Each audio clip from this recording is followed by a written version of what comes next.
बुंडू में बालू घाटों की नीलामी के विरोध में संयुक्त ग्राम सभा आयोजित किया गया। बुंडू प्रखंड के लोवाहातू गांव में बालू घाटों की नीलामी के विरोध में संयुक्त ग्राम सभा का आयोजन किया गया। ग्राम सभा में बड़ी संख्या में ग्रामीणों ने भाग लिया और अपनी मांगों को स्पष्ट रूप से रखा। सभा में प्रमुख मांगें थीं: पेसा कानून के तहत 5वीं अनुसूची क्षेत्रों में बालू घाटों की नीलामी को तत्काल बंद किया जाए, लघु खनिजों पर सरकारी हस्तक्षेप रोका जाए, पेसा नियमावली को अविलंब लागू किया जाए। ग्रामीणों ने कहा कि बालू घाटों की नीलामी से स्थानीय आदिवासी और ग्राम सभा के अधिकारों का हनन हो रहा है, जो संविधान और पेसा कानून के खिलाफ है। सभा में यह भी निर्णय लिया गया कि अगर सरकार ने उनकी मांगों पर ध्यान नहीं दिया तो आगे आंदोलन को और तेज किया जाएगा। रिपोर्टर जितेंद्र सार, बुंडू। मेरा नाम बेला टोटी है, लोवाहातू ग्राम मौसीगन ही है।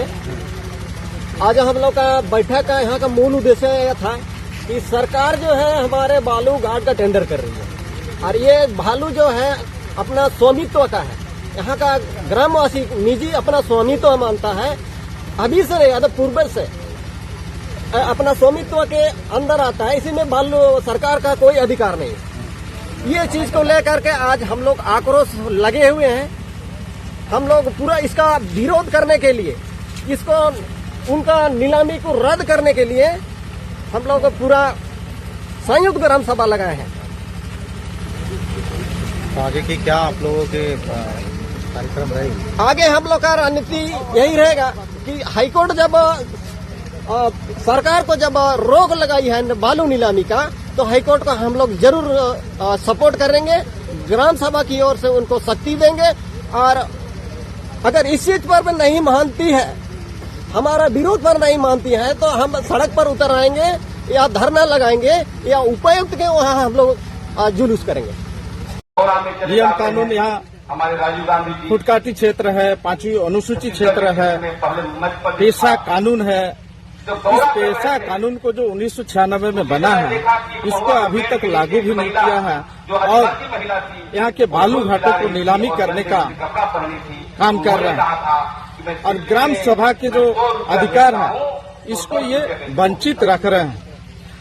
यहाँ पर ग्राम सभा को वंचित रखना मतलब यहाँ के जो बासिंदे हैं, यहाँ के जो लोग हैं, इन लोग को अपने हक और अधिकार से जल और जंगल, जमीन और अपना भाषा संस्कृति से बेदखल करने का काम ये सरकार कर रही है। तो मैं कहना चाहता हूँ कि अगर पेशा कानून बना है नियम संगत 1996 में, तो उसमें साफ प्रावधान है कि ग्राम सभा के माध्यम से अपने जितने यहाँ के हक और अधिकार, यहाँ के जो संसाधन है, इन सबों को ग्राम सभा के माध्यम से प्रबंधन करने का अधिकार पेशा कानून में अंकित किया गया है। और कोई भी देश, चाहे तो हमारा भारत जो देश है, यह संवैधानिक अधिकार सबको मिला हुआ है और नीति नियम के बगैर भारत देश नहीं चल रहा है, ये संविधान के तहत चल रहा है। तो हमारा जो नियम कानून बना है संविधान में अंकित है। पेशा कानून भी, यहाँ के CNT एक्ट भी, यहाँ ग्राम प्रधान का जो ग्राम सभा का जो हक और अधिकार है, ये भी संविधान के दायरे में आता है। तो इन सबों को अगर लागू किए बिना, इन ग्राम सभाओं के हक और अधिकार को वंचित किए बिना अगर आप बालू घाटों का नीलामी कर रहे हैं, तो ये अन्याय है। तो हमारा गांव ग्राम के लोगों के साथ अन्याय होने के कारण विरोध में लोग एकजुट हुए हैं। आज साफ वहाँ पर लिखा हुआ है कि ग्राम सभा के जो अधिकार है, इसमें प्रावधान है कि जितने भी संसाधन है, ये प्रबंधन करने का ग्राम सभा का अधिकार है। यहाँ पर कहा भी गया है पेशा कानून में कि बाहरी लोगों को इसमें प्रवेश करने से पहले यहाँ के लोगों को पूछना पड़ेगा, ग्राम सभा का अनुमति लेना पड़ेगा। तो यहाँ नीलामी देख रहे हैं, करोड़ों में बालू घाटों का नीलामी है। तो करोड़ों में हमारे ग्राम सभा या हमारे गांव भर के लोग करोड़ों में क्या नीलामी ले सकते हैं?